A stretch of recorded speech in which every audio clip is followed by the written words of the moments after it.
Bonjour à tous. Donc moi je viens de EA. Donc EA c'est un petit peu l'équivalent suisse du pôle éco-conception. Et cette dernière année, on a travaillé également sur un modèle de maturité qu'on a développé en partenariat avec une université locale. Et je dirais, je découvre l'étude française. Donc je pense qu'on a une approche qui était un petit peu différente. On a été plus focalisé sur l'organisation, la maturité de l'organisation et de ses acteurs, avec un focus notamment justement sur le rôle du manager environnement. Donc raison du sous-titre de ma présentation, comment sortir le manager environnement du placard.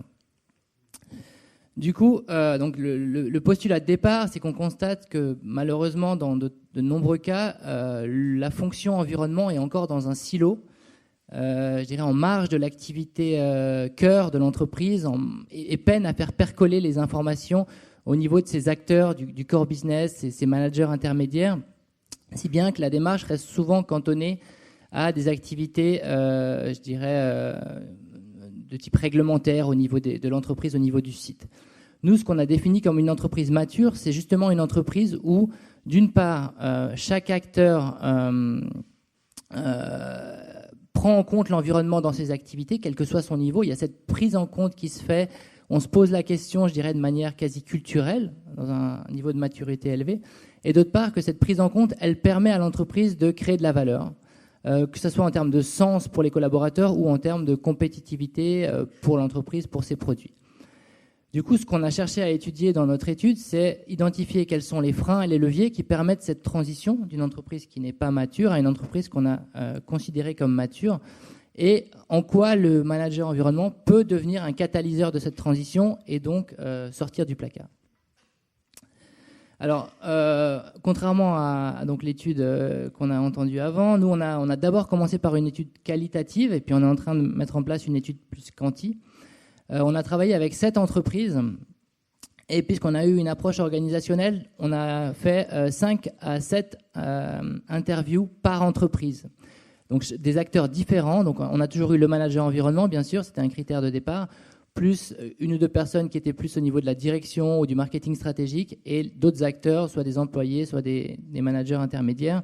Donc pour vraiment essayer de comprendre quels étaient les jeux entre ces acteurs et quelles étaient les différences de perception dans la démarche. Donc chaque interview également 1h30, 2 heures.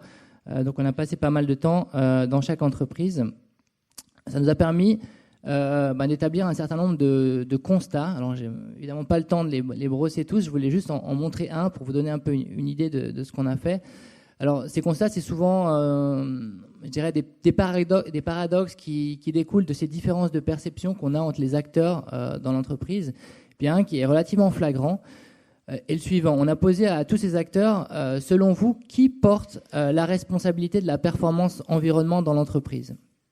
Et là, 100% des managers environnement ont répondu en chœur, en tout cas, c'est pas moi qui la porte, j'ai pas réellement de pouvoir de décision sur le produit, sur le process, c'est soit le directeur général, soit un chef de projet, un chef de produit, etc. En revanche, tous ces autres acteurs, en grande majorité, ont répondu à la même question. Ah mais attendez, on a un manager environnement, donc c'est forcément lui qui porte cette responsabilité.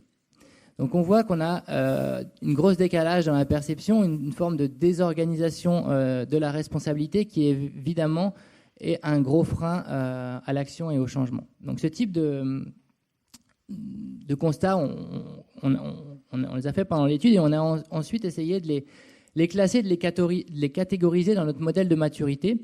Donc notre modèle, il est centré sur les acteurs. On a essayé de définir vraiment de manière organisationnelle quelles étaient les conditions cadres qui permettaient à chaque acteur de l'entreprise de devenir justement acteur de la démarche environnement et de l'éco-conception.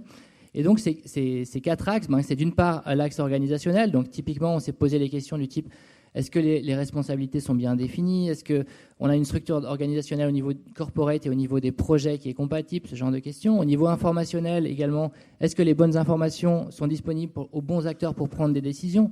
Et là, pour rebondir ce qui a été dit par rapport aux analyses du cycle de vie, c'est effectivement une des questions qui s'est posée. Parfois, on a une masse d'informations importante qui est fournie avec une ACV, mais est-ce que ces informations percolent de manière spécifique aux bons acteurs pour prendre les décisions?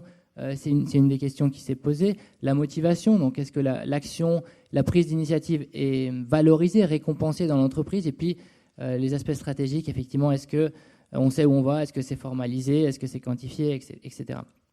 Sur ces 4 axes, on avait à chaque fois 5 questions, 5 chapitres avec 4 niveaux de maturité. Et on a ensuite donc déroulé ce modèle auprès de nos 7 entreprises pour évaluer. Donc nos résultats se présentent sous forme de ces radars plot.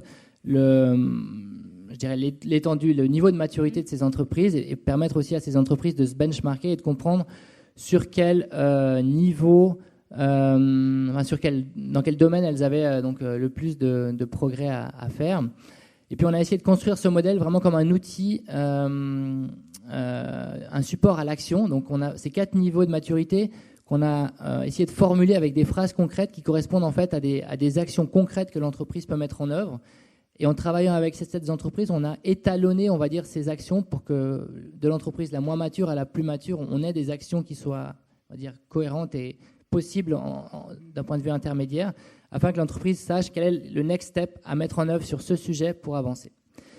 Donc voilà, disons que l'étendue du travail, on est en train de le formaliser pour le publier donc dans les prochains mois.